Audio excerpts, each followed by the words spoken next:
السلام علیکم ورحمۃ اللہ وبرکاتہ۔ ناظرین، استقبال ہے آپ کا ہمارے چینل دا اردو نیوز میں۔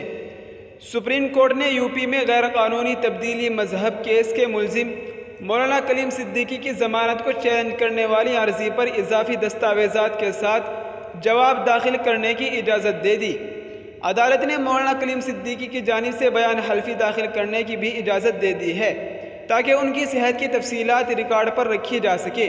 اب کیس کی سماعت 2 اپریل کو ہوگی۔ جی ہاں ناظرین، آپ کو بتاتے چلے کہ پچھلی سماعت کے دوران سپریم کورٹ نے تبصرہ کیا تھا کہ ملک میں مذہب کی تبدیلی کی اجازت ہے، لیکن قانون لالچ، زبردستی یا دھوکہ دھڑی کے ذریعے تبدیلی کی اجازت نہیں دیتا ہے۔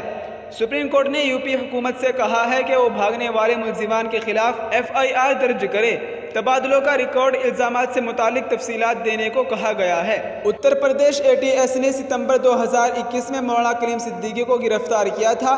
سال 2023 میں راحت دیتے ہوئے الہ آباد ہائی کورٹ نے ضمانت کی شرائط میں تبدیلی کی اور انہیں اپنے بھائی کی آخری رسومات میں شرکت کے لیے ضمانت دے دی۔ ATS کے مطابق ملک بھر میں کئی مدارس کو فنڈ دے کر تبدیلی کا غیر قانونی نیٹ ورک بنایا گیا تھا۔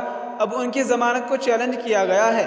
معلومات کے مطابق مولانا کلیم صدیقی اصل میں اتر پردیش کے مظفر نگر کے پھلت کے رہنے والے ہیں۔ ان کی ابتدائی تعلیم بھی یہی مدرسے میں ہوئی۔ جی ہاں ناظرین، یہ اس وقت کی بڑی خبر تھی جس کو ہم نے آپ کے ساتھ شیئر کیا ہے۔ آپ سے گزارش ہے کہ اس ویڈیو کو زیادہ سے زیادہ شیئر کریں۔ السلام علیکم ورحمۃ اللہ وبرکاتہ۔